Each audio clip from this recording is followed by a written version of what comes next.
Je voulais vous remercier d'être si nombreux aujourd'hui, témoignant ainsi de votre attachement à notre action.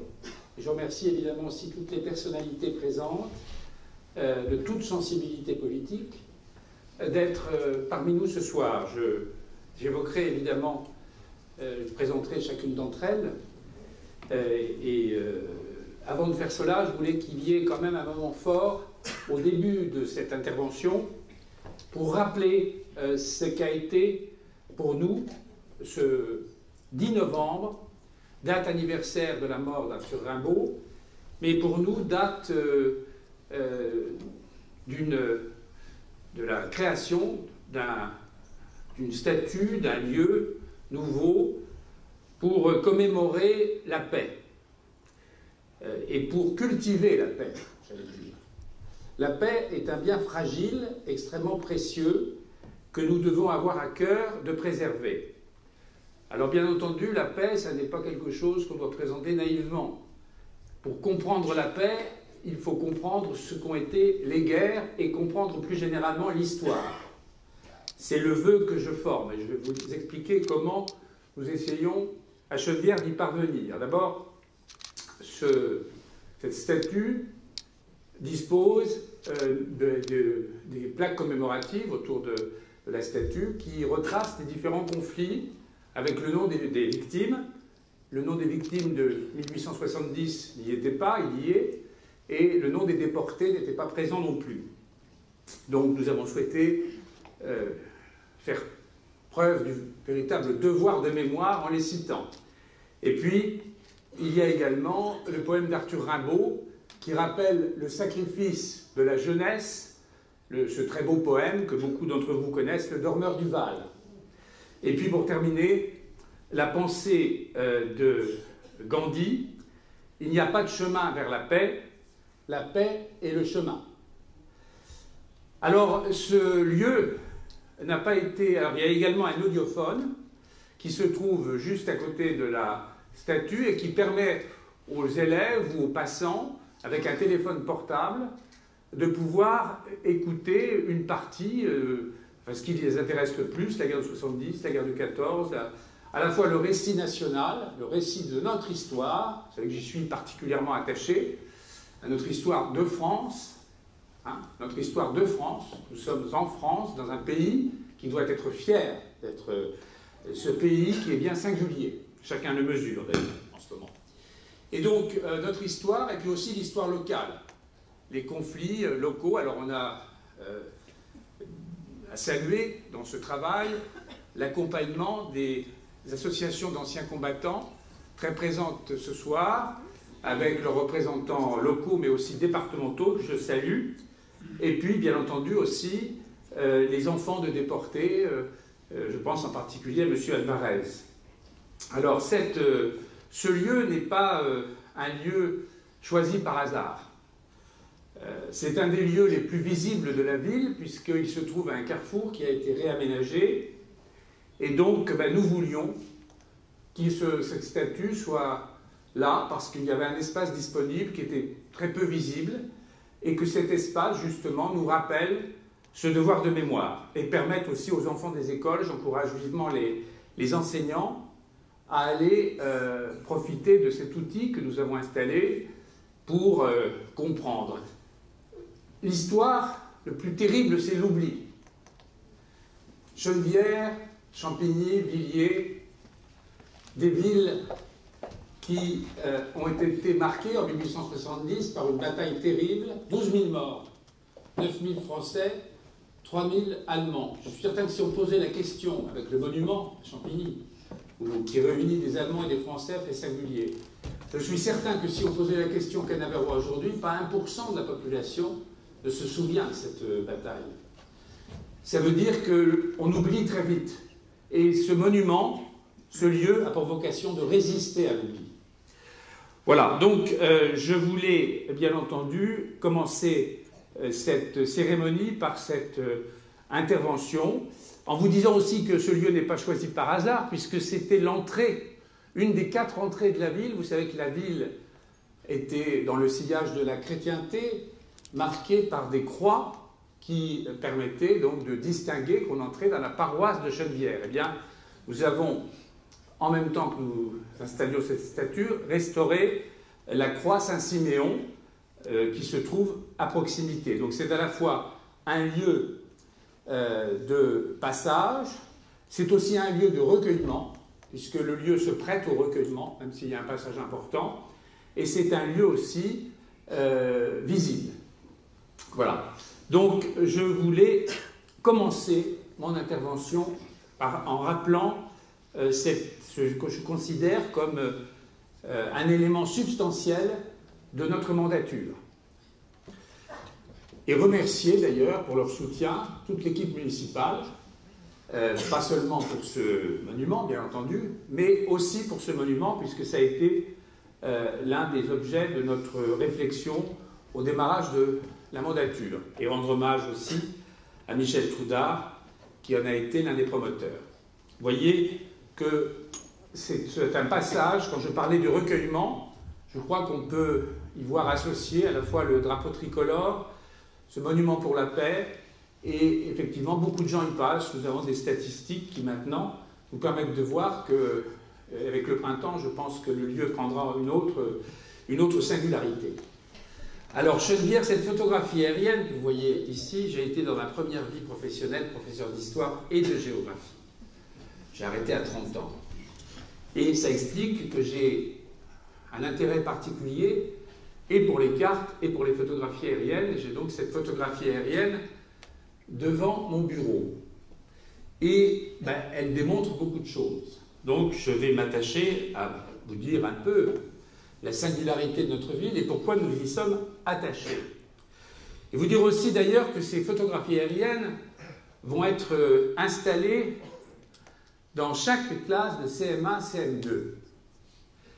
Et si on fait ça, ce n'est pas par hasard, c'est parce qu'on veut que les jeunes élèves de Chenevière connaissent leur territoire et connaissent leur histoire, parce que lorsqu'on ne connaît plus ni le lieu, ni le temps, ni l'espace dans lequel on vit, c'est là où les problèmes commencent. Et c'est peut-être un des problèmes de fond de notre société contemporaine.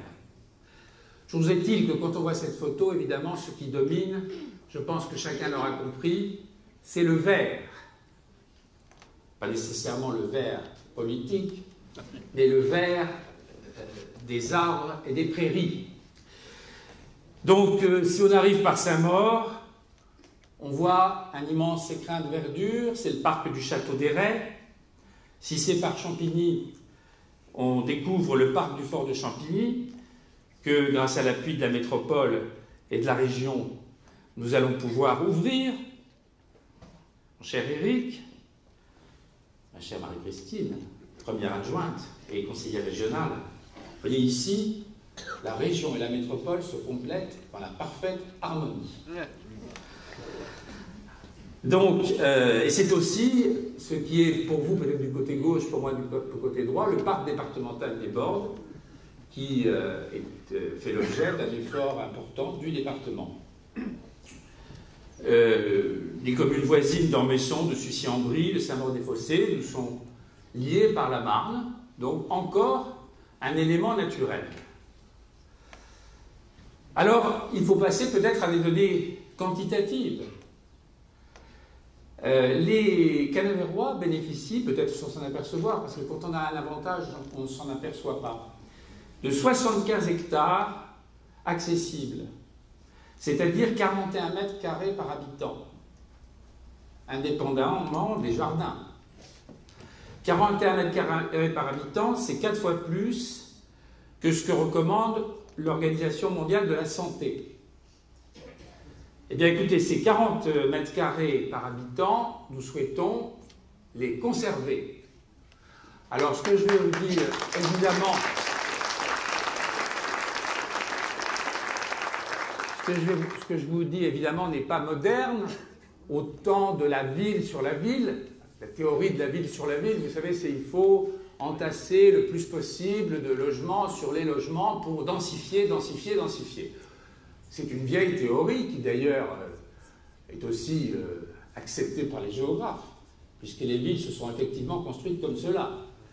Mais il est peut-être des Gaulois irréductibles qui souhaitent conserver des avantages qu'ils considèrent comme étant acquis. Ça ne veut pas dire, bien entendu, qu'on souhaite ne construire aucun logement. Mais à chaque fois qu'on construit des logements, on veut ouvrir des espaces verts. Et là, avec l'ouverture du parc, c'est quand même 5 hectares que nous ouvrons à la promenade, au respect du biotope. Donc, nous voulons tenir sur ces engagements lorsque les constructions qui doivent s'effectuer de façon très mesurée, je vous expliquerai tout à l'heure nos objectifs, qui n'ont pas toujours été convergents avec ceux de l'État, j'en conviens. Eh bien, nos objectifs, à chaque fois qu'on sentira qu'il y a des phases de construction, nous ouvrirons des espaces verts nouveaux. Nous en avons des réserves. Nous avons le parc du Château d'Héret, qui ne peut pas facilement être entretenu par la copropriété, c'est ce qui se rapproche de l'Ormesson-Sucy. À l'intérieur même du secteur dit de la Maillade au centre, nous avons également des possibilités. Donc nous sommes quand même à moins de 15 km de Paris, et c'est un luxe finalement que nous souhaitons encore une fois préserver. Ça s'applique aussi d'ailleurs à la hauteur des bâtiments. C'est une différence par exemple entre Chennevières et Champigny, une différence qui a des choix bien intérieurs au gestionnaire actuel. À Champigny, les immeubles étaient plus hauts.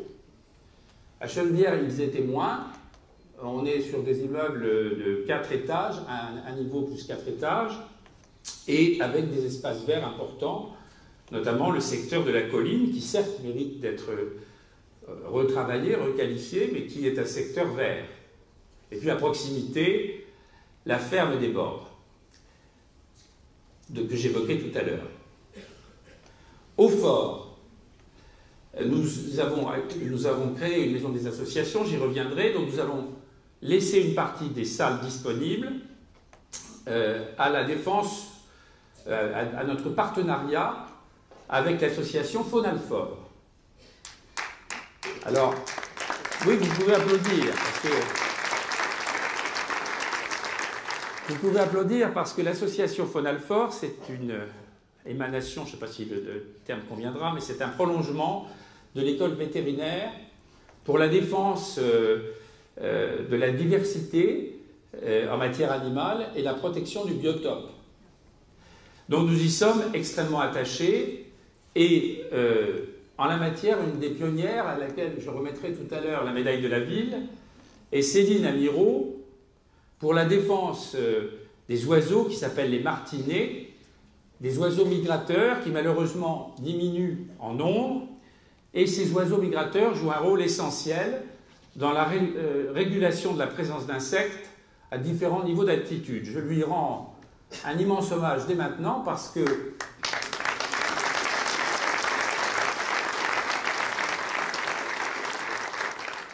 elle passe sa journée depuis 6 h du matin jusqu'à minuit, 2 h, parce qu'elle ne peut pas laisser les oiseaux seuls plus de 4 heures.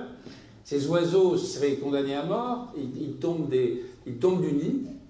Les martinets volent des millions de kilomètres sans s'arrêter jamais, en utilisant une partie de leur cerveau consécutivement. Et pendant cette période, qui dure 6 mois, elle s'amaigrit à mesure que les oiseaux grossissent. Et c'est vraiment une passionnée, et il en faut des passionnés. Il en faut, et nous sommes attachés, vous savez, à Chennevières, à la protection du biotope. Nous avons un autre passionné derrière moi, quelque part, Richard Benamucia. Tout ce monde travaille ensemble.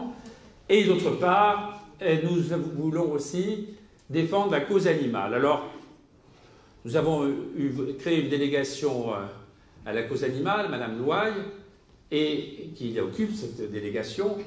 Et au début de la mandature, on nous a dit, ah, si vous vous intéressez, raisonnement absurde d'ailleurs, mais bon, pourquoi pas, si vous vous intéressez aux animaux, c'est probablement que vous ne vous intéressez pas beaucoup aux êtres humains.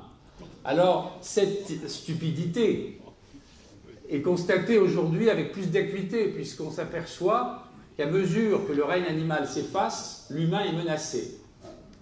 Donc il n'y a pas lieu d'opposer les deux. La cause animale, pour nous, c'est d'abord éviter l'abandon.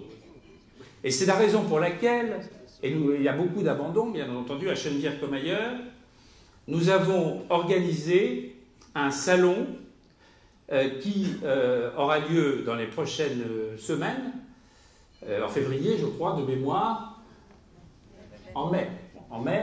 Donc ce salon permettra justement de limiter l'abandon et aussi de sensibiliser, par exemple, à l'idée qu'un animal n'est pas un cadeau. Hein. Un animal, c'est une responsabilité, un animal domestique. Alors nous avons évidemment aussi souhaité renforcer l'hygiène dans nos rues en mettant de très nombreuses canisettes et nous sensibilisons régulièrement, mais les choses, je crois, se sont globalement améliorées, pas autant que j'aurais voulu, mais déjà, ces canisettes facilitent pour les propriétaires de chiens. Les chats. Nous créons une association dont la présidente est déjà dans la salle. Je la salue affectueusement. Et là, il s'agit d'éviter que les chats se prolifèrent, parce que des chats qui prolifèrent sont des chats malheureux. C'est-à-dire c'est des chats errants, il y a beaucoup qui sont ensuite frappés, qui vivent difficilement. Donc ce que nous faisons en partenariat aussi avec Fonalfort, ce que nous allons faire, c'est une campagne de stérilisation pour éviter qu'il y ait trop de chats et après on relâche bien entendu les chats stérilisés de façon à éviter qu'il y ait des animaux, parce qu'on ne peut pas adopter des chats qui ont vécu dans un état qui n'est pas un état domestique. Voilà, donc nous sommes très attachés, vous l'aurez compris, à la fois au cadre vert dans lequel nous vivons et à la défense du biotope et au respect des animaux.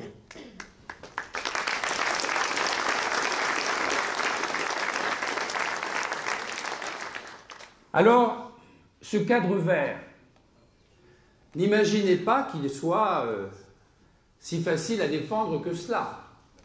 Je salue l'arrivée du sénateur Cambon.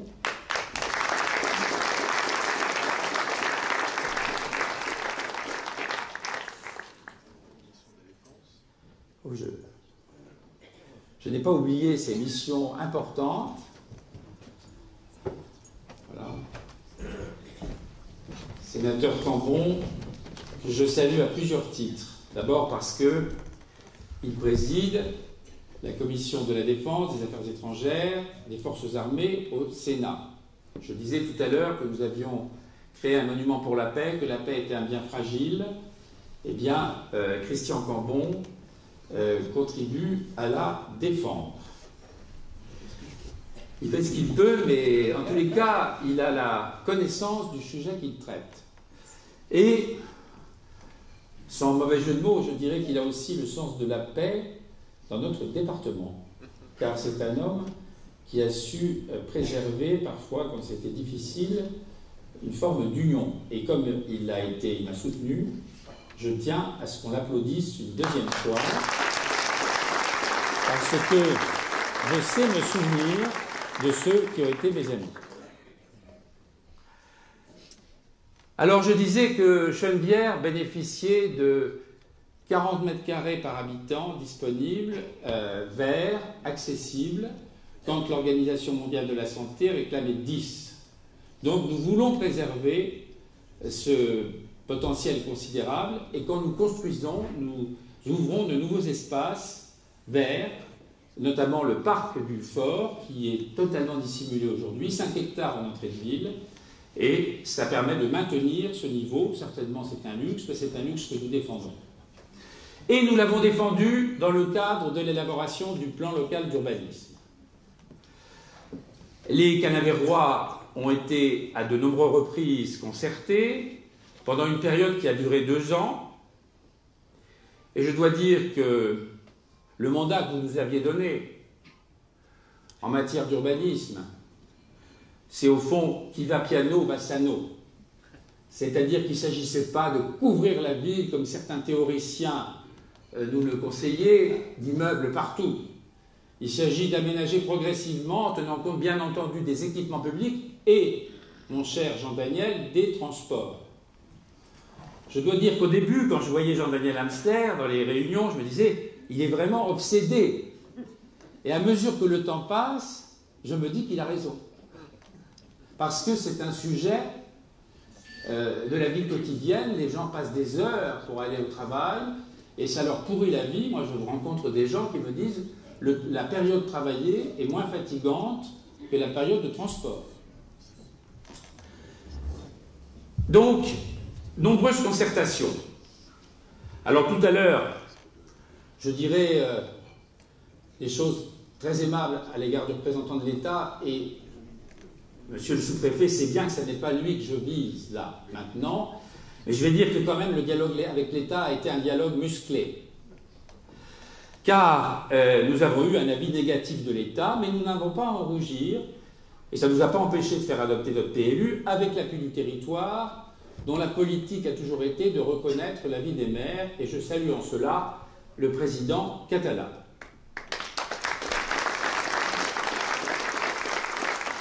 Jamais, pendant cette mandature, rien n'a été imposé aux maires. Et nous ne voulons pas reproduire, au prétexte que nous avons du foncier disponible, les erreurs des années 60 et 70 dont on constate encore aujourd'hui toutes les conséquences négatives. Nous ne voulons pas d'une augmentation anarchique du nombre de logements, alors que la question des transports n'est pas réglée, en particulier du fait du report de la ligne 15 et du report du transport en commun en site propre. Sinon, ça serait encore aggraver la vie des gens au nom de principes, certes peut-être généreux, puisque loger les gens c'est très généreux, mais les loger dans des conditions où ils ne peuvent pas vivre, ça ne l'est plus.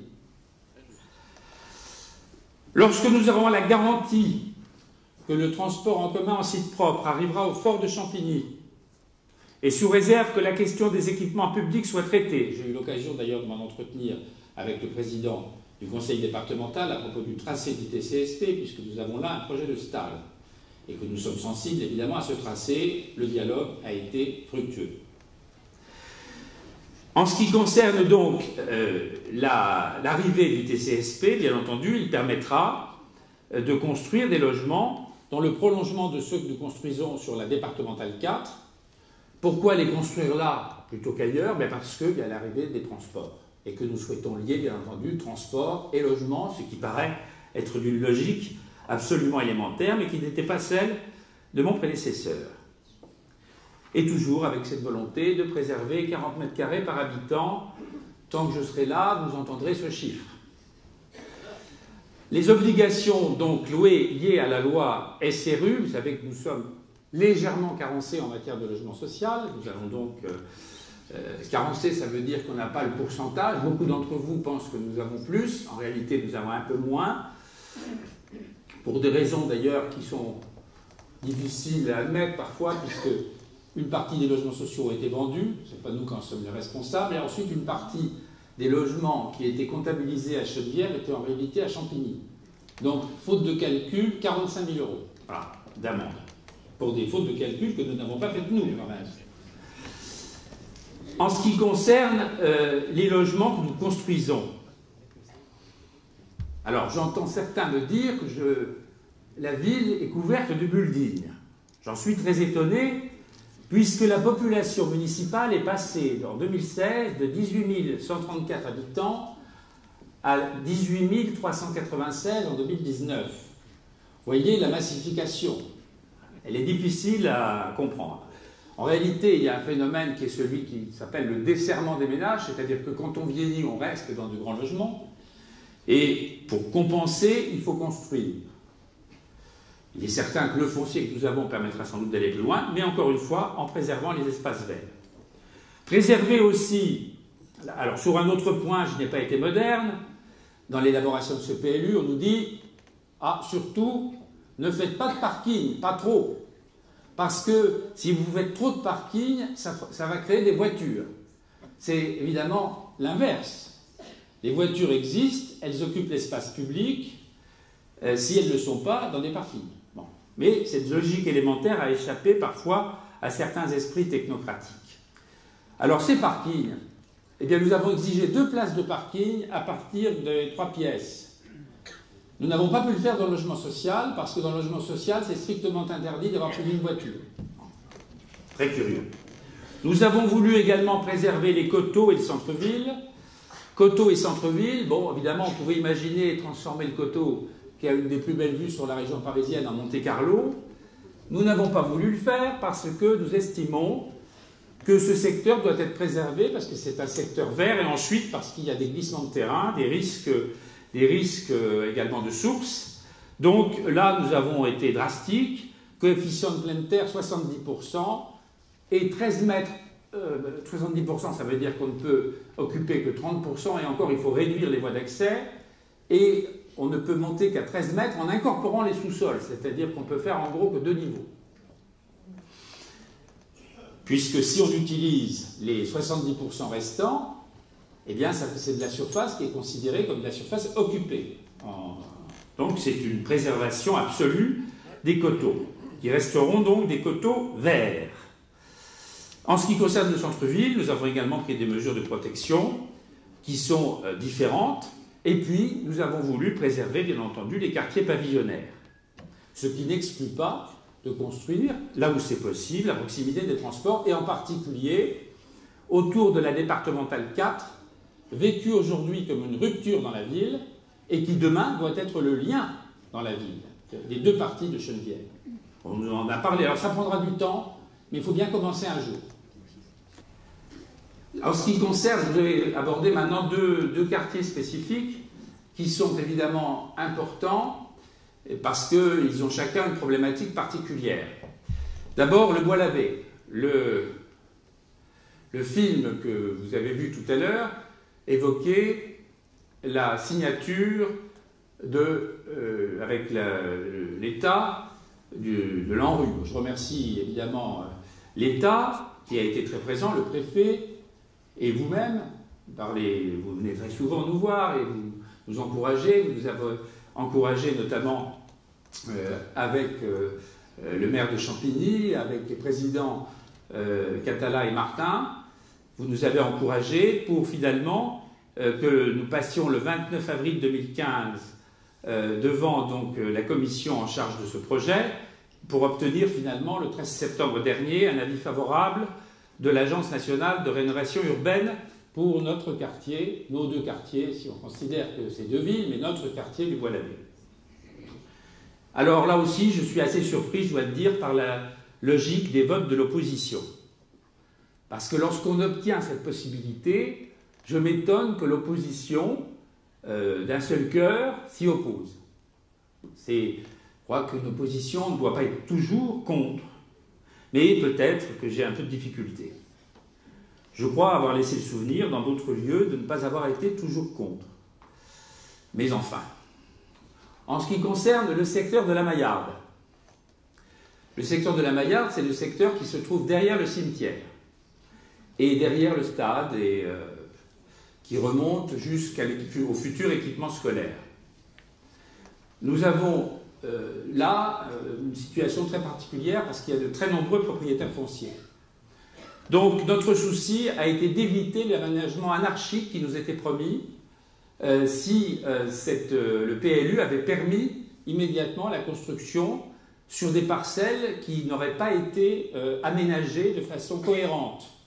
Donc, nous avons signé un accord avec l'établissement public foncier, également validé par le territoire, qui permet de regrouper les parcelles et d'imaginer à terme des constructions. Mais là aussi, je suis vigilant sur les espaces verts, sur les transports, sur les équipements publics. Il ne s'agit pas, encore une fois, de rendre la vie des gens impossibles. Je n'ai pas voulu non plus, par respect, je dirais, pour les habitants du Belvédère et même pour ceux du centre-ville, que la zone d'activité se développe de façon anarchique avec des facteurs de pollution très mal ressentis par la population. J'ai donc souhaité que soient bloqués un certain nombre de projets sur ce plan. Alors, voilà ce qu'on peut dire sur l'urbanisme. Voilà l'orientation que nous avons donnée à notre politique. Je voudrais maintenant aborder un autre sujet, mais qui a son importance. Chenevière-Souffray, et les élus qui m'entourent, je les remercie encore une fois, mon équipe, mais les élus qui viennent de notre commune le savent bien aussi. Chenevière se caractérisait par une inertie absolue pendant 3 décennies. En gros, les équipements que nous voyons là, c'est les derniers équipements avec le théâtre faits à Geneviève. Celui-là est un peu plus ancien, il y a 4 décennies. Il nous coûte beaucoup de chauffage, de frais de chauffage, parce que c'est des équipements légers. Alors ceux qui les ont faits, gloire à eux, mais ceux qui ne les ont pas entretenus et qui ne les ont pas renouvelés, moins de gloire, à mes yeux. Donc, nous avons dû partir d'une situation où voirie et équipement public étaient très dégradés. Et d'ailleurs, la Cour des comptes, en 2009, la Cour régionale des comptes, constatait les très faibles taux de réalisation des crédits d'équipement inscrits au budget. C'est-à-dire qu'on inscrivait au budget des crédits qu'on ne dépensait pas. Et la Cour régionale des comptes constatait également que finalement l'endettement de la ville était élevé. Il apparaissait faible à 800 € par habitant. Mais comme il n'y avait rien derrière, il était élevé. Quand on regarde un niveau d'endettement, il faut aussi voir ce qu'il y a derrière. S'il n'y a rien derrière, c'est toujours trop élevé. Et donc, nous avons pris la décision de changer cette situation et de lancer un certain nombre d'initiatives dont vous avez pu voir les éléments principaux dans le film.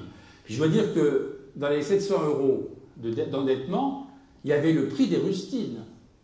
Moi, je suis devenu, parce que malgré tout, il faut continuer à entretenir, je pourrais ouvrir un cabinet de spécialistes en réfection de bâtiments dégradés.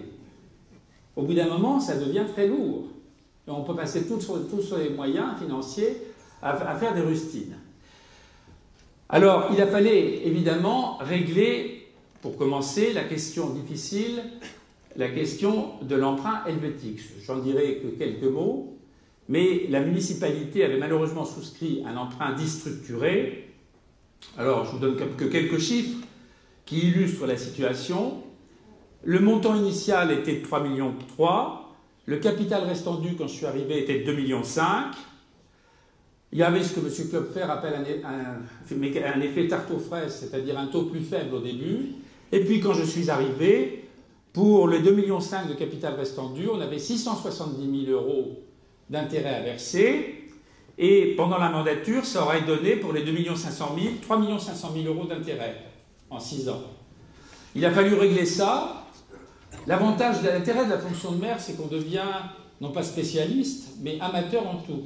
Et là, je me suis un peu transformé en amateur en matière de finance. Amateur au bon sens du terme, c'est-à-dire qu'il fallait régler les problèmes sans prétendre être un spécialiste et se faire entourer des spécialistes. Et je dois dire que je suis très reconnaissant à cet égard à Jean-Jacques Gégou qui m'a appuyé beaucoup dans cette démarche. Car il fallait, on est arrivé en avril, il fallait avoir tout réglé avant le 29 août. Alors, nous savions que nous avions des besoins financiers importants compte tenu des besoins pour la ville en matière d'infrastructure. Donc, nous avons réussi trouver une solution qui a consisté à prévoir des emprunts à venir, emprunts qui étaient nécessaires pour les engagements financiers que nous voulions prendre pour la politique de rupture en matière d'équipement. Et vous verrez tout à l'heure que malgré ces emprunts, la situation de la ville reste saine. Au total, ces emprunts n'étaient évidemment pas donnés, puisqu'ils étaient sur 30 ans, ils étaient à 4,50%, mais le fonds de soutien dont nous avons bénéficié nous les a ramenés à 3,50%. Et il faut ajouter à cela que le fonds de soutien est versé en 10 ans et que fonds de soutien versé en 10 ans, ça ramène à 3,30 et les taux pour 30 ans étaient en gros à 3,20. Donc nous avons réussi à peu près à neutraliser les effets de ces emprunts structurés. C'était nécessaire parce que aujourd'hui, les villes comme l'État sont soumises aux agences de notation. Et les agences de notation sont évidemment susceptibles de vous refuser des prêts si vous n'avez pas des critères qui permettent de donner une sécurité financière. Les États sont soumis aux agences de notation, les entreprises sont soumises aux agences de notation, y compris des entreprises modestes, et évidemment les collectivités le sont tout autant. Donc il fallait sortir de cette situation, nous en sommes sortis. Et ça nous a permis, bien entendu, de faire un certain nombre de choses qui n'ont pas été facilitées parce que dans le même temps, nous avons subi le désengagement financier de l'État. Et ce désengagement financier, il n'est pas mince. Lorsque je suis arrivé, nous avions à la fois la dotation globale de fonctionnement et la dotation de solidarité urbaine pour un montant de 2 800 000 € réunis. Dotation de solidarité urbaine, c'était pour l'aide aux quartiers en difficulté du Bois-l'Abbé. Nous avons perdu la dotation de solidarité urbaine, nous avons vu fondre notre dotation globale de fonctionnement, et de 2 800 000, nous passons à 950 000. Moins 150 000 liés au pic et à la carence. Ça fait donc 800 000. Et tout de même, tout cela, ces 800 000, c'est pas pour rien, on ne nous les a pas donnés pour nous faire plaisir. On nous les a donnés parce que l'État transférait des compétences.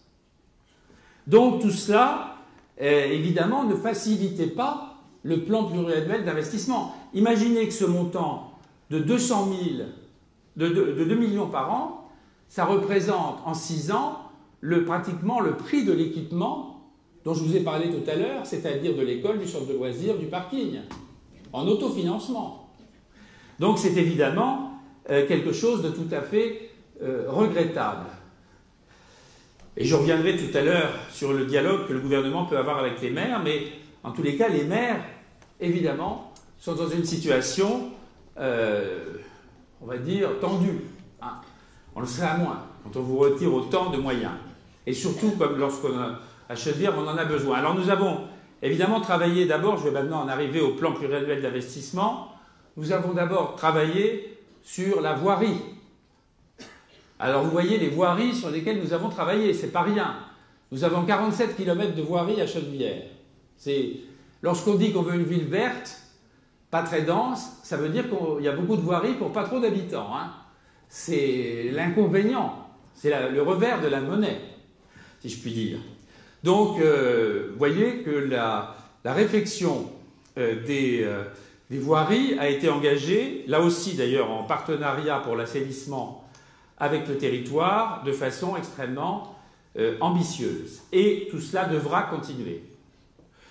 Au total, nous avons pratiquement assuré la réfection de presque 20% des voiries pendant cette mandature. C'est beaucoup, hein. Les maires qui sont là savent que c'est beaucoup. C'était une priorité. Alors, ce n'est pas toujours le même degré. Dans certains cas, il s'agit d'une requalification globale. Dans d'autres, il s'agit simplement d'un travail sur les 10-15 premiers centimètres. Mais dans tous les cas, c'est nécessaire. On fait une analyse très fine de la voirie pour savoir le degré d'importance de l'intervention. En ce qui concerne les bâtiments, alors plusieurs bâtiments ont été inaugurés. L'hôtel de police municipale. Alors, particularité canavéroise, la police était derrière, dans un fort. Donc, pour aller voir la police, il fallait sonner, attendre qu'on vous voie. Et la police était donc repliée dans ce fort, dans des conditions pas très confortables en plus. Je crois qu'il y a 2 villes en France, il y en a une autre encore qui doit avoir cette situation. Parce que je me suis posé la question si les villes avaient été attirées, comme ça d'autres villes avaient été attirées par les forts. C'était très singulier pour moi. Donc nous avons créé un hôtel de police municipale tout à fait accessible, visible, qui transforme la relation de la police avec la population. En même temps, nous créons à proximité immédiate, je crois qu'il n'y a pas de photographie, un pôle social qui permet de rassembler le CCAS, le service logement, le développement économique et la politique de la ville. Donc, ce pôle social accueille de nombreux Canavérois. J'évoquais tout à l'heure le square Arthur Rimbaud, le monument pour la paix et la restauration de la croix Saint-Siméon.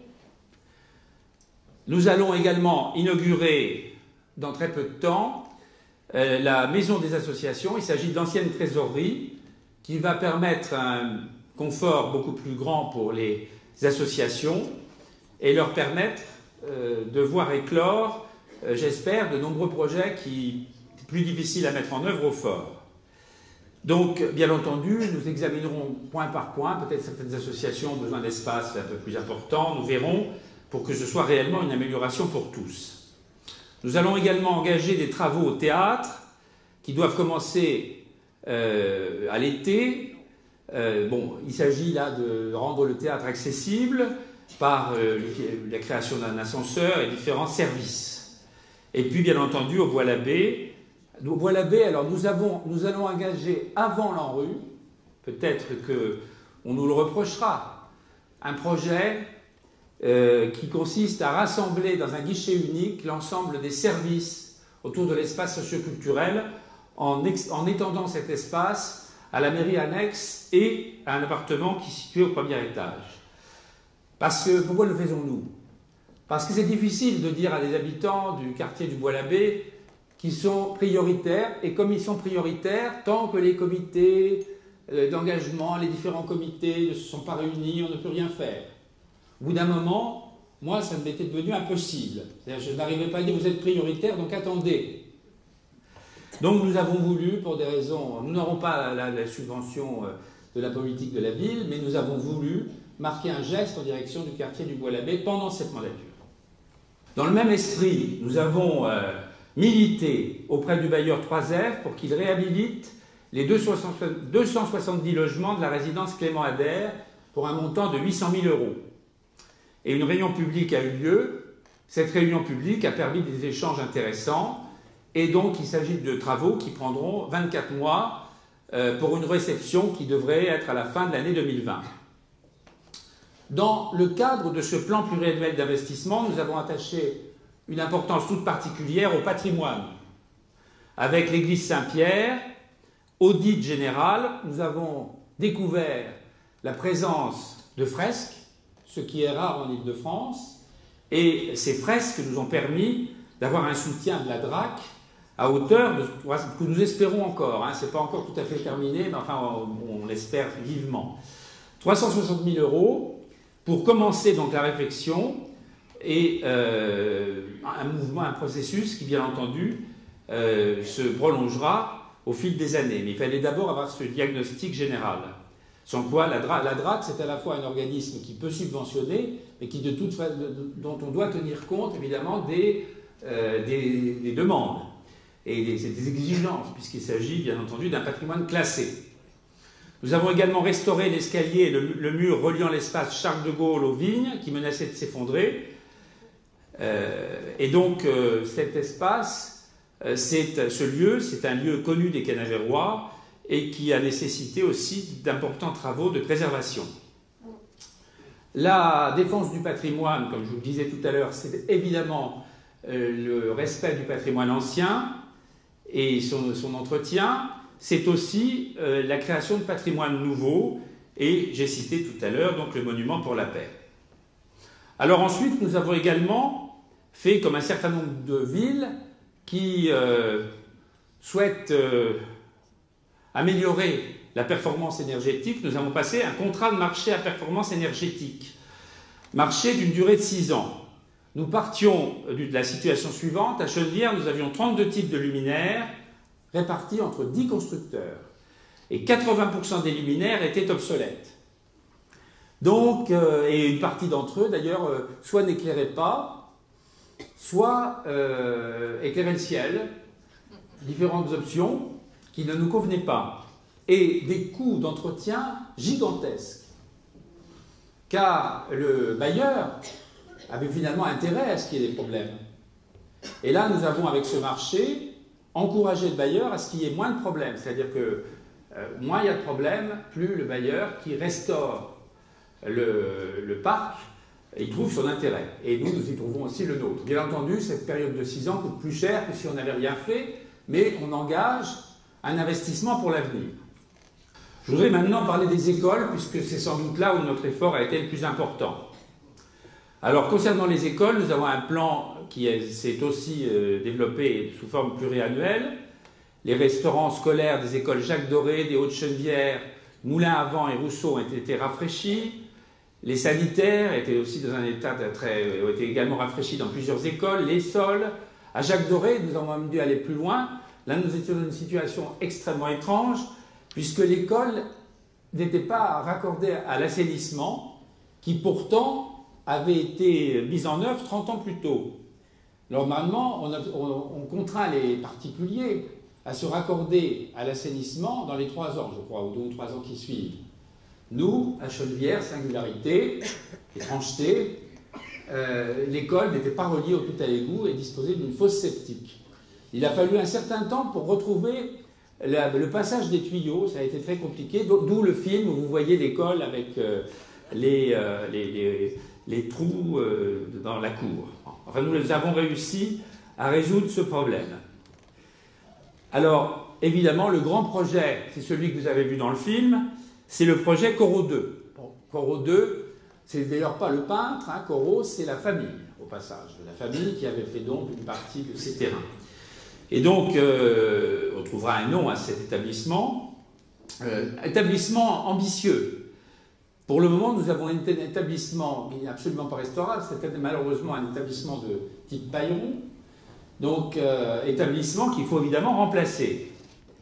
4 maternelles, 8 élémentaires, c'est plus que la dimension actuelle, une restauration scolaire, un accueil périscolaire maternel et élémentaire,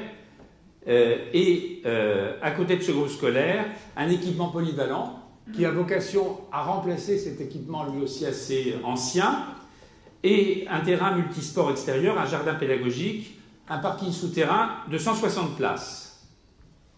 Alors je voudrais rappeler, je l'ai dit longuement tout à l'heure en présentant le président Césari, président du groupe républicain à la métropole, le soutien de la métropole nous est extrêmement important, hein, de 350 000 €, le conseiller régional 950 000 €.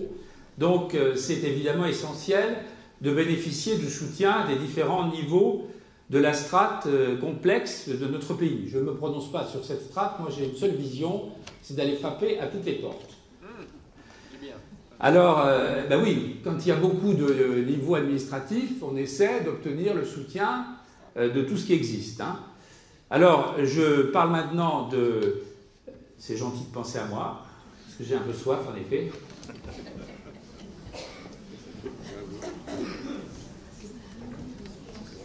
Merci.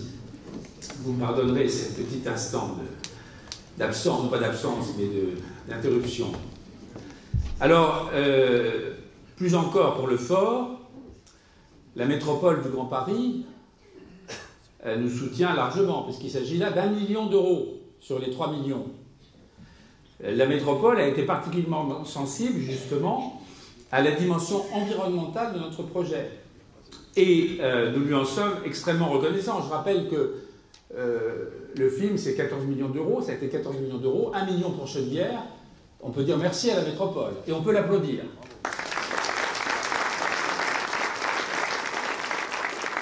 Alors, dans ce fort, nous allons donc créer un théâtre de verdure qui permettra de faire un certain nombre de spectacles l'été pour les associations ou pour d'autres fins, et un espace dédié aux promeneurs, et un espace qui ne sera pas accessible pour le biotope. Alors, je dois aussi dire que nous avons obtenu 500 000 € de la région. Ce qui fait qu'au total, l'opération est financée à 50%. Et comme nous avons des problèmes financiers que j'évoquais tout à l'heure, nous sommes très heureux d'obtenir ces moyens. Alors maintenant, je vais continuer dans les demandes. Je remercie le territoire, d'abord pour tout ce qu'il a fait en matière d'assainissement de nos rues. Mais je le remercie par anticipation pour ce qu'il va faire demain.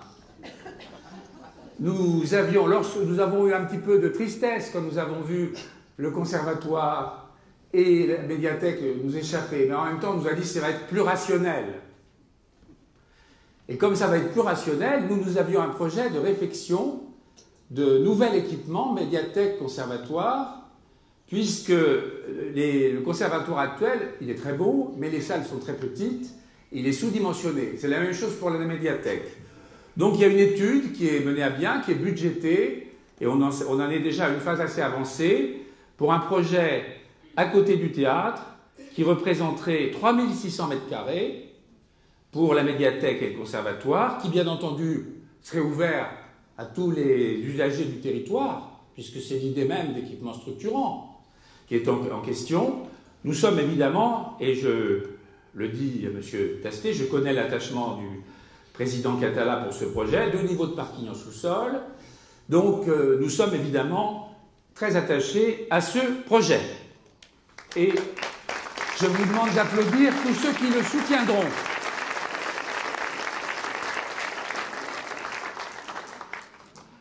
Alors, bien entendu, à l'issue de la mandature, il restera beaucoup à faire, notamment au Bois-l'Abbé, avec le retard pris dans l'opération en rue 2, mais nous avons un projet très construit qui peut encore s'enrichir, semble-t-il, de nouveaux projets, puisque nous sommes en phase d'étude. Donc les votes qui ont eu lieu pour le moment sont des votes de principe. Hein, mais le principe est important puisqu'il engage le soutien de l'État. Donc j'apprécierais, je forme le vœu que l'ensemble des élus soient unanimes sur ce sujet. On va le dire. Alors, je voudrais vous dire, pour clore cette partie sur l'investissement, que bien entendu, j'entends, oh, il fait tout ça, mais ça va nous coûter très cher, et la ville est dans une situation d'embarras financier probable. Alors, je voudrais vous rassurer. Vous rassurer parce que nous avons vous donner quelques chiffres. Et puis vous rassurer sur un point, c'est le courrier que nous a adressé le trésorier payeur général. Nous l'avons sollicité pour lui demander d'examiner l'état de nos finances. Il nous a dit que finalement notre capacité de désendettement était excellente, puisque vous savez que le président de la République vient d'imposer la règle de 12 ans avec l'épargne. Nous avons beaucoup d'épargne, puisque nous sommes à 4,6 années. Donc je crois que cela, c'est important. Ça veut dire qu'on autofinance une part substantielle de nos équipements. 4,6 années comme capacité de désendettement. C'est très peu. C'est un peu technique, hein, j'en ai conscience, mais ça signifie que le trésorier payeur général nous dit les disponibilités financières de la commune, en leur état actuel, permettent de poursuivre la politique d'investissement engagée par la ville, et je reprends ses propos. Alors, en ce qui concerne la dette de Chenevière par habitant, elle est de 1 380 €, mais pas avec des emprunts toxiques. C'est très différent. Les villes voisines sont à des niveaux... Alors, les chiffres des villes voisines, je n'ai malheureusement que les chiffres de 2017. Les quelques villes qui sont autour, le Plessis-Trévise, 1241, Limeil-Bréval, 1277, c'est peut-être moins depuis, je ne sais pas. Les-les-Roses, 1380, Sucy-en-Brie, 1380, puis après Cachan, 1460, Chevillers-la-Rue, 1477, Alfortville, 1482, Créteil, 1505. Donc Chenevière n'est pas dans une situation qui conduirait à s'alarmer particulièrement. En ce qui concerne les impôts, je sais que Saint-Maurice...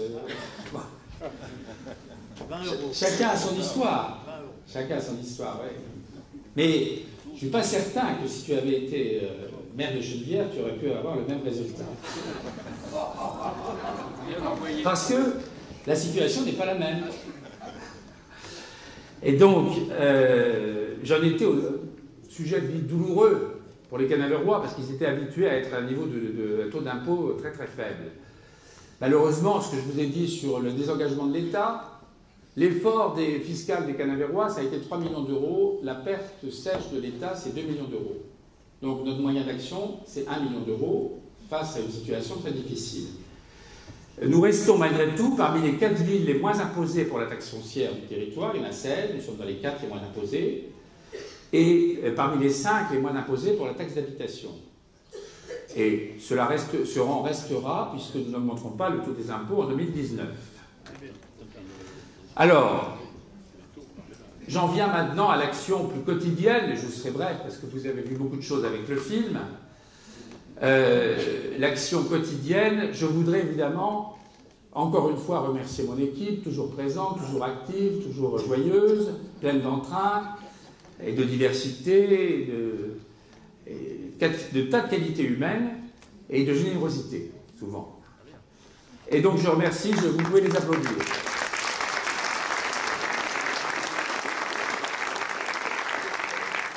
Je remercie aussi, bien entendu, les fonctionnaires.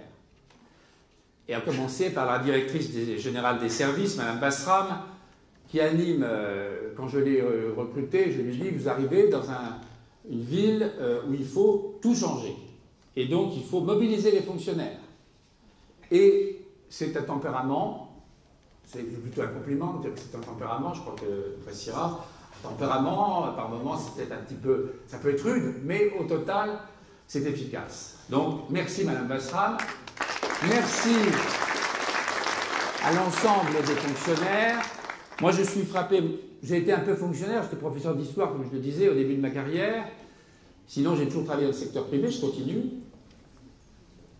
Je suis frappé par l'engagement de nombreux fonctionnaires, le week-end, les moments d'astreinte, par la disponibilité à des heures parfois tardives. Ça, peut-être, c'est une leçon de vie pour moi de mesurer cet engagement et une responsabilité aussi pour les élus de travailler chacun dans sa position, bien entendu. Voilà, alors je voudrais commencer par saluer les fonctionnaires qui assurent la sécurité. On peut les applaudir parce que, certes, on a créé ce poste de police, on l'a créé avec l'intention de doubler les effectifs de la police municipale. Avec cette intention parce que les effectifs étaient faibles. Donc on partait de 6-7.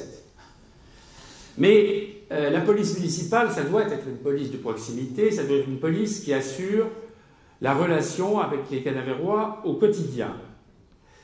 Et simplement, il leur arrive aussi d'exercer des missions plus, j'allais dire, régaliennes, en tout cas en relation avec la police nationale. Et là, récemment, malheureusement, nous avons eu affaire à ce qu'on a bien voulu avoir la gentillesse d'appeler un blocus étudiant.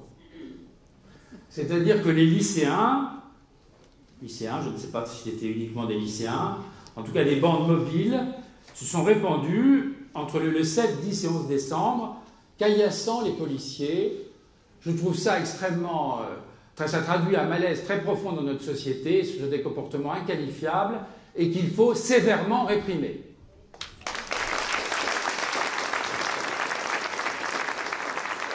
Mieux que cela, on a interpellé le 10 décembre un jeune, ou un voyou, selon le terme qu'on souhaitera employer, en possession d'acide chlorhydrique. Moi, je dois dire que quand on m'a annoncé le vendredi, il va y avoir peut-être des jeunes qui vont arriver dans une école maternelle et primaire avec de l'acide chlorhydrique, puisqu'il y avait des indices, puisque maintenant c'est sur les réseaux sociaux que tout cela se passe, je n'y croyais pas. Je ne pensais pas qu'on arrivait dans des écoles maternelles avec de l'acide chlorhydrique. Et pour les gens qui ont connu mai 68, pour ceux qui l'ont soutenu, il n'y a plus beaucoup dans la salle, je ne pense pas qu'ils étaient arrivés avec de l'acide chlorhydrique dans les écoles maternelles. Il y a quand même quelque chose qui ne tourne pas rond. Alors moi, j'ai pris la décision de fermer, je salue aussi la police nationale présente ici, le commandant, que j'ai peut-être oublié de saluer tout à l'heure, et que je salue maintenant parce qu'il est depuis peu de temps avec nous, et il a eu cette expérience un peu triste. Et donc, moi j'ai fermé l'ensemble des services publics à proximité du lycée, parce que je sais que malheureusement, dans ces genres de périodes, on adore, enfin les gens qui s'agitent brûlent facilement les équipements publics, donc en quelque sorte, il fallait les protéger. Les fonctionnaires travaillaient à l'intérieur, c'était l'espace socioculturel, le relais santé, le gymnase, l'école de football. La police n'avait pas les moyens d'être partout en même temps. Encore une fois, ces bandes étaient très mobiles. Donc merci. Merci à la police municipale, merci à la police nationale.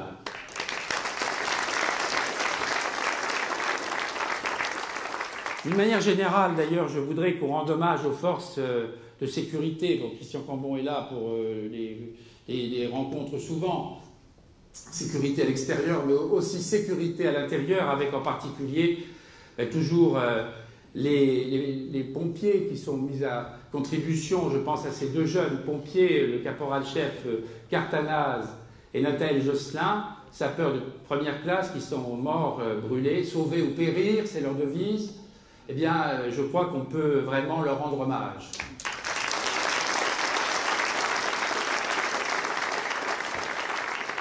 Alors, pour ceux qui ont un smartphone, ça ne se veut pas dire que tous les autres ne peuvent pas contribuer à faciliter en quelque sorte le traitement des problèmes dans la ville, mais ils peuvent trouver quelqu'un qui en a un. Eh bien, il y a l'application nouvelle Geneviève Je Signale. Ça permet donc, dès qu'on voit un problème dans la ville, d'éclairage, de voirie, d'encombrants, de déchets mis comme ça à la sauvette, comme malheureusement ça se produit trop souvent, de pouvoir prendre une photographie, de signaler et d'envoyer aussitôt aux services techniques qui peuvent réagir de façon plus rapide. Alors bien entendu, les services techniques, il faut leur rendre hommage parce que depuis que cette application existe et encore elle n'est pas tellement connue, ils sont sollicités plus qu'avant, plus vite, et les gens attendent évidemment une réaction. Si 3 heures plus tard, l'ennui n'est pas réglé, ça commence à s'agiter. Donc je vous demande un petit peu parfois aussi de compréhension. Voilà, donc cette application, c'est un progrès. Alors je voudrais parler aussi de la vie culturelle. Je suis très fier du travail accompli au théâtre, très fier aussi du partenariat avec le Plessis-Trévise, Ormesson, dans le cadre du PASCOP. C'est important de travailler à plusieurs communes. Nous l'avons étendu à la Cambrie, à Noiseau. Nous avons également développé un partenariat avec l'espace socioculturel et Culture au cœur, avec l'idée aucun spectacle plus cher que 20 €, et c'est souvent de 5 à 15, 10 pour ceux qui ont le PASCOP. Le résultat a été là, puisque en 2013, le théâtre avait 3 457 entrées, et que nous sommes maintenant à 5 563 entrées, et avec des coûts de programmation que j'ai regardés de très près. Je m'y connais un peu, donc j'ai regardé. Et il y avait des choses insupportables. Quand on achetait un opéra qui ne pouvait pas en être un, parce que la salle ne le permet pas, 43 000 €, si vous voulez, je montais au plafond. Et je redescendais difficilement. Bon, donc, nous avons augmenté la fréquentation. Et nous avons voulu organiser aussi des fils rouges cette année sur l'Europe du Nord, dans le cadre du jumelage avec la Lettonie. Je veux saluer aussi la compagnie Amira Culture, la compagnie théâtrale locale, au passage, parce qu'elle a beaucoup contribué également aux animations relatives à la Première Guerre mondiale. Et puis vous dire que nous voulions allier des spectacles exigeants et des spectacles plus populaires. Je vais prendre quelques exemples seulement, je vous rassure. La salle était presque comble il y a une semaine avec le spectacle L'Hérital. Il s'agit de la jeunesse de Cavana, une salle plus de 300 personnes. Et je crois les spectateurs ont été particulièrement émus.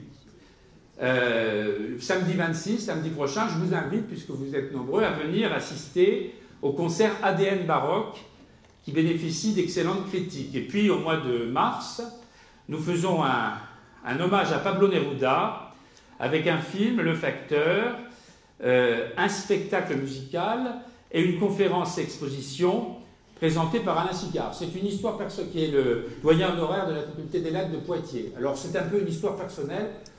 Nous étions très éloignés, mais il se trouve que c'était mon voisin. Et c'était le meilleur spécialiste de Pablo Neruda. Il a 85 ans, nous avons conservé des contacts parce que j'avais cette particularité de pouvoir discuter avec des gens qui n'étaient pas de mon bord, qui ne partageaient pas mes idées. Et je continue. Et j'ai l'intention de continuer. Et donc, profiter de sa compétence en la matière va être intéressant. Et puis, le 7 juin prochain, nous ferons venir Fabienne Thibault. Là, c'est un spectacle plus populaire. Et pour le spectacle précédent, nous le faisons avec la Ferme des Bordes, avec les associations de la Ferme des Bordes. Un mot quand même sur le cinéma, parce que pendant cette mandature, 8 salles de cinéma. Alors, 8 salles de cinéma, bien entendu, on nous dira, mais c'est pas vous, puisque c'est privé. Certes, mais il se trouve qu'il fallait une autorisation administrative et que l'affaire était très mal engagée, puisque nous étions passés au comité régional, retoqué, enfin c'était pas nous, mais peu importe, la ville, et finalement il a fallu aller au Centre national du cinéma. J'étais auparavant dans une autre vie professionnelle dans cette commission, et je n'étais pas très favorable au multiplex. Il y avait un ou deux fonctionnaires un peu vieillissants qui s'en souvenaient. J'ai quand même réussi à les convaincre de voter pour ce projet. Et j'en suis très heureux parce que les Canavérois et les habitants des communes voisines y vont très régulièrement. Alors je ne veux pas revenir sur l'animation de notre ville, puisque vous avez eu avec le film toutes les fêtes qui animent, je salue bien entendu tous les maires adjoints, les conseillers municipaux qui s'en occupent, Organois et les autres, parce que ça aux associations, Alain Diaratou et adjoint à la culture, tous ceux qui participent. Alors comme je viens d'évoquer un poète communiste, je vais changer radicalement les choses en disant que nous avons créé des traditions, et je vais citer le pape Pie XI. Je chante de registre. Le pape Pie XI disait « J'aime tellement les traditions, et je les aime tellement que j'en invente de nouvelles tous les jours. » Eh bien, nous avons inventé une tradition, je retiens que ça dans l'année, c'est celle du bal des pompiers. Et avec un succès considérable, et nous souhaitons que cette tradition perdure. Amélioration aussi des services publics de la petite enfance. Je voudrais à cet égard remercier le conseil départemental, avec les 20 places que vous nous accordez dans la crèche départementale du Plessis-Trévise. C'est important puisque ça accroît l'offre en matière d'aide à la petite enfance. De notre côté, nous allons travailler avec Mme Courtois sur la question de la création d'un relais d'assistantes maternelles. Nous y étions engagés, ça manque à notre ville, et il faut donc accompagner les assistantes maternelles. Le sport. Le sport dans notre ville, c'est évidemment, historiquement et toujours aujourd'hui, le COC auquel je tiens à rendre hommage. Vous pouvez les applaudir, parce que ce sont des passionnés, avec plus de 1000 adhérents, à jour de cotisation, me dit-on, avec de très nombreuses disciplines sportives. Donc, félicitations, continuez, et vous trouverez toujours le soutien de la municipalité qui, cette année, je peux m'y engager, va accroître la subvention au COC. Mais il y a aussi les deux disciplines que je voudrais saluer également, le football. Je suis arrivé à Chenevière, le football était dans une situation dramatique. Nous avons décidé donc de créer une école municipale de football qui crée, je crois, au Bois-l'Abbé et ailleurs aussi maintenant, un établissement extrêmement dynamique qui est aussi un lieu d'apprentissage. Alors ce sont j'ai été très ému par cette école, indépendamment du football. Au moment des attentats, je suis allé par hasard et tous ces enfants ont chanté la Marseillaise. Et ils en ont pris l'habitude, ils le font à chaque début d'entraînement. Ils viennent aussi aux cérémonies. Et je trouve que ça, c'est un acte fort pour notre citoyenneté. Et au passage, je salue le directeur, M. Bissaille. Alors, il y a aussi Chenevière Handball Club, 170 membres, qui a un essor considérable et cet essor est remarqué au niveau départemental puisque la fédération départementale organisera son congrès annuel à Chenevière le 21 juin prochain. Voilà. Alors, j'ai parlé tout à l'heure de la simplification avec la création à l'espace socioculturel de l'ensemble des services à la population regroupés en un seul site, c'est extrêmement important. Il y a aussi l'épicerie sociale et solidaire. Ces protagonistes sont présents dans la salle et je les félicite, les remercie, les salue, les encourage. Il s'agit d'un service bénévole utile pour les gens qui sont au bord du chemin et nous avons eu le soutien, l'homologation de l'Association nationale de développement des épiceries sociales et solidaires, l'ANDES.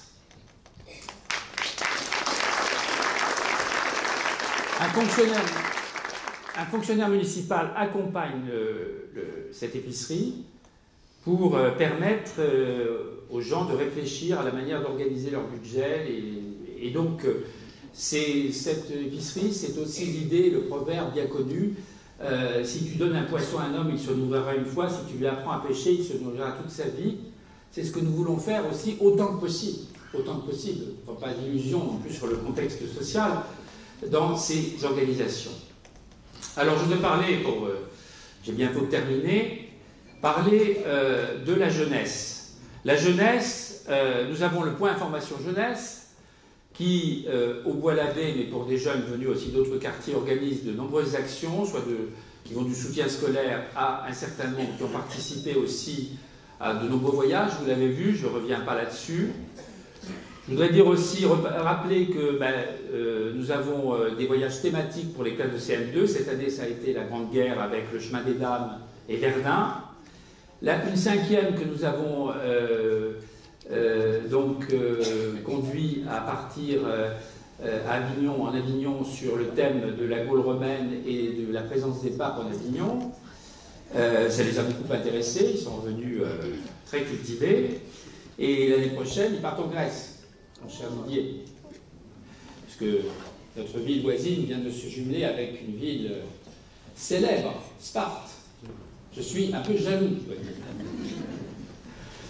Donc voilà tout ce que nous avons fait au cours de l'année.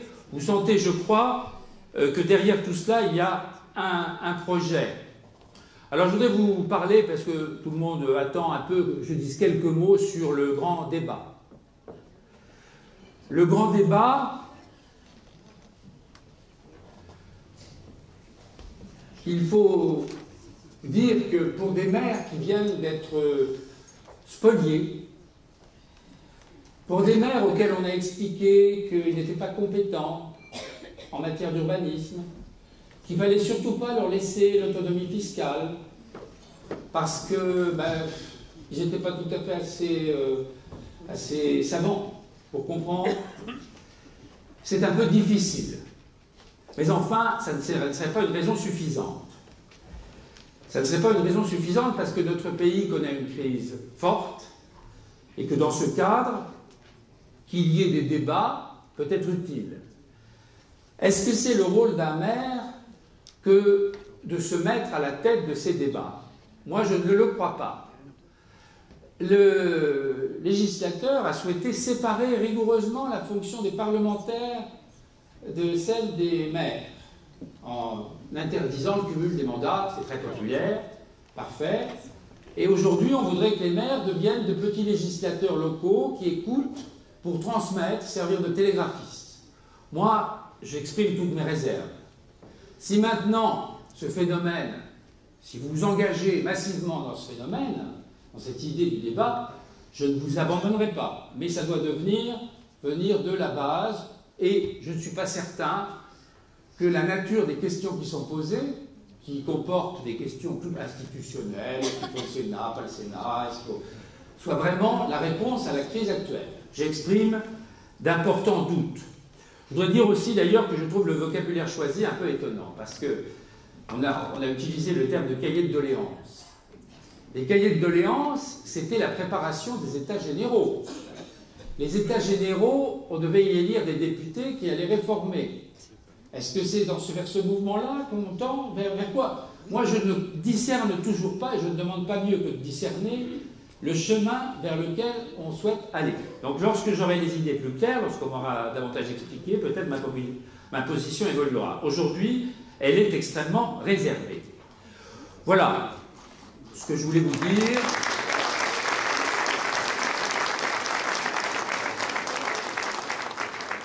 Je vous présenterai mes vœux, mes vœux de façon plus officielle, mais je veux d'abord faire venir à la tribune un certain nombre de personnes qui sont honorées. Alors, M. Drich va venir appeler ces personnes et je leur remettrai la médaille de la vie. Oui, alors, nous allons nous livrer à ce travail très très agréable et je vais appeler Madame Annabelle Courrèges.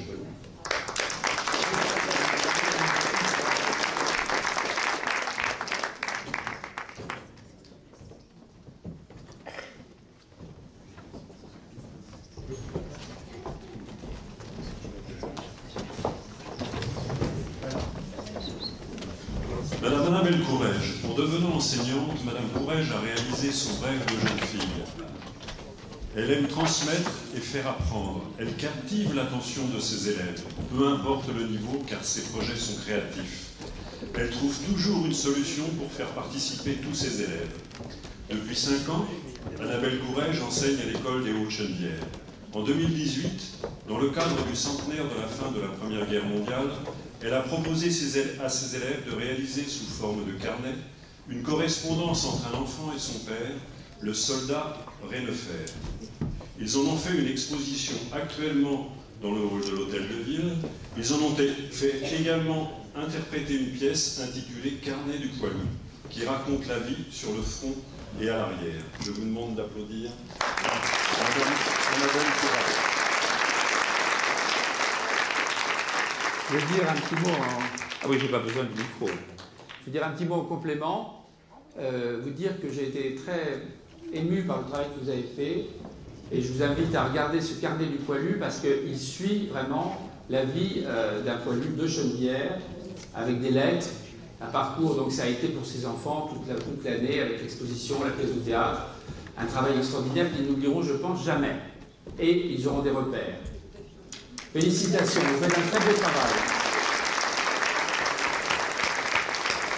Ah, il faut prendre une photo.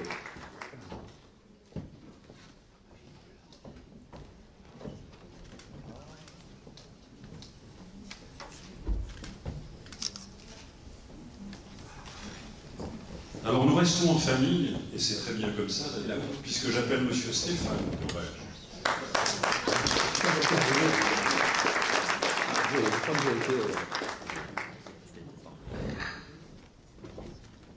Ancien Toulousain, Stéphane Courrèges est professeur des écoles, car il est important pour lui de transmettre ses connaissances et son savoir-faire. Ancien athlète, on le voit d'ailleurs, il reste sportif et entretient cette passion. Depuis 3 ans, il fait partie de l'effectif de l'école municipale de football. Pour lui, le foot n'est pas simplement une manière de travailler son jeu de jambes, car l'aspect pédagogique est pour lui très important, ainsi que la transmission des valeurs citoyennes, sociales et sportives. Bravo, Monsieur Courrèges. Bravo. Et merci pour... parce que l'école municipale de football, c'est un engagement presque au quotidien. Donc on peut vraiment encore l'applaudir une deuxième fois.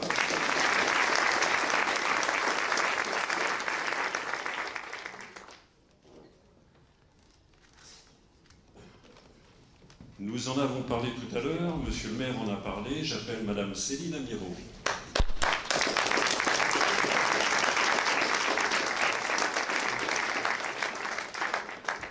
Canavéroise, Céline Amirault est une bénévole dévouée, dévouée est un mot bien faible pour ce qui la concerne, dévouée à la cause animale et en particulier à celle des martinets. Ancienne étudiante en littérature et danseuse, elle a effectué des études scientifiques et réussi son master en biologie du comportement animal. Elle est aujourd'hui éthologue. C'est au cours d'un stage au centre d'accueil de la faune sauvage de l'école vétérinaire de Maison-Alfort qu'est née sa passion pour les martinets. Cet été, elle a installé un centre d'accueil dans une salle mise à disposition par la mairie. Elle a consacré tout son temps à les soigner et à leur donner à manger pour les aider à prendre leur envol. Et quel bel envol. Bravo, Madame Amirault. Bravo, félicitations, et on va continuer à travailler ensemble. On vous tient beaucoup, on vous remercie. Là, elle est en bonne forme. Il faut encore 2 mois comme ça, après vous repartez pour un cycle de 6 mois. Voilà. Non, on n'a pas fait de photo.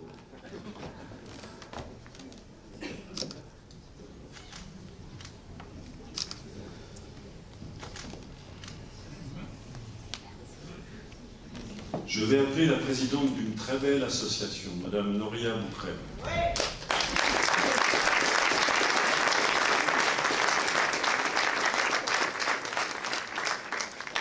Madame Noria Boukreb est une ancienne professeure de mathématiques qui a décidé de partager sa passion au sein de son association Couture et Passion. Habitante depuis 10 ans à Chennevières, elle a d'abord donné des cours de couture bénévolement à l'espace socio-culturel, puis elle a créé son association le 10 octobre 2014. Aujourd'hui, Couture et Passion compte 63 adhérents et propose 25 cours de couture. Elle présente ses réalisations lors de défilés sur les manifestations de la ville, comme la fête aux 1000 couleurs, le village des associations, le gala de Noël de l'espace socioculturel. Elle a gardé son âme de professeur car elle aime enseigner, transmettre aux autres et partager son savoir. Vous pourrez la rencontrer à la nouvelle maison des associations. Venez nombreux la voir. Bravo, madame. Merci beaucoup. Merci beaucoup parce que le travail que vous faites compte au Bois-l'Abbé et ailleurs. Vous avez réussi à faire le lien entre le quartier du Bois-l'Abbé et les autres quartiers. Je vous félicite pour ça. Voilà.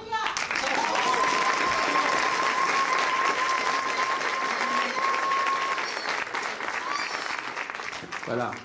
Merci. Et maintenant, nous allons terminer par honorer une magnifique association. Et toutes les autres sont magnifiques, bien entendu, mais celle-ci, petit coup de cœur quand même. Et j'appelle sa présidente Martine Tirabi. Le nom de l'association. Les Robins des Bords. Les Robins des Bords.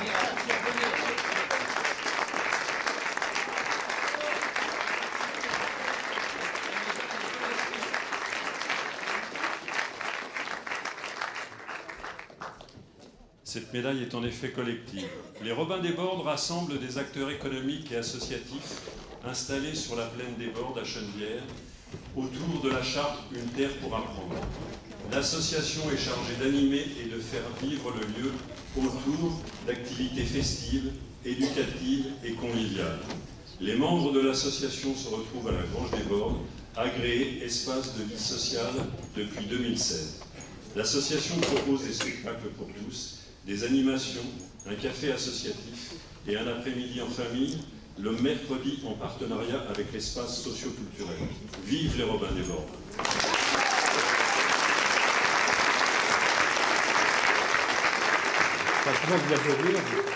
Alors, bientôt, en partenariat, 5 heures avec Pablo. Oui, exactement. Voilà, félicitations, et on va prendre une photo, tout le monde sera là. Je précise que l'association tenait, enfin, sa présidente tenait à associer tous les membres. Je ne suis que co-présidente. Co-présidente. Et nous sommes 300 bénévoles, adhérents. Donc, bravo.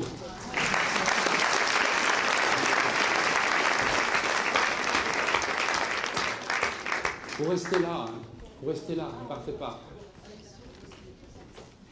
Alors, je voudrais dire quelques mots. D'abord, vous préciser que tous nos amis parlementaires, maires, conseillers départementaux ne sont pas partis parce que nous les ennuyons.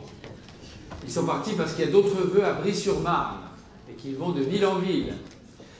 Et j'ajoute que Madame Segui, maire d'Ormesson, qui venait sans doute à d'autres lieux, nous a rejoint. Ormesson, une commune avec laquelle nous travaillons naturellement en proximité, puisque beaucoup de sujets sont finalement communs. Je me suis félicité tout à l'heure du travail mené avec le président Trévise, Ormesson et puis Henri Noiseau pour le PASCOP. Je n'étais pas là, donc voilà, je le fais à nouveau. Et ce partenariat traduit, je crois, ce qui doit être les relations normales entre communes. Et c'est vrai aussi avec Champigny. Au fond, ce qui compte, c'est l'intérêt de la population. Voilà. Et je vous rappelle, au passage, que l'équipe que je mène a des sensibilités politiques différentes et que, pour nous, c'est une forme d'enrichissement. Parce qu'à l'échelon municipal, on ne règle pas ses comptes politiques, on sert les Canavérois.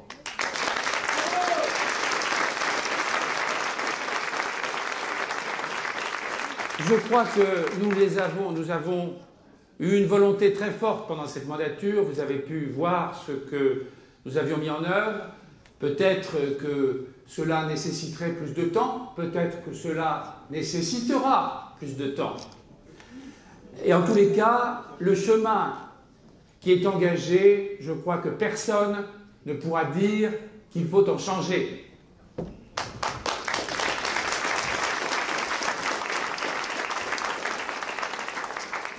Du fond du cœur, à vous toutes, à vous tous, et peut-être plus encore à ceux qui souffrent des difficultés de la vie, je souhaite une bonne et heureuse année 2019.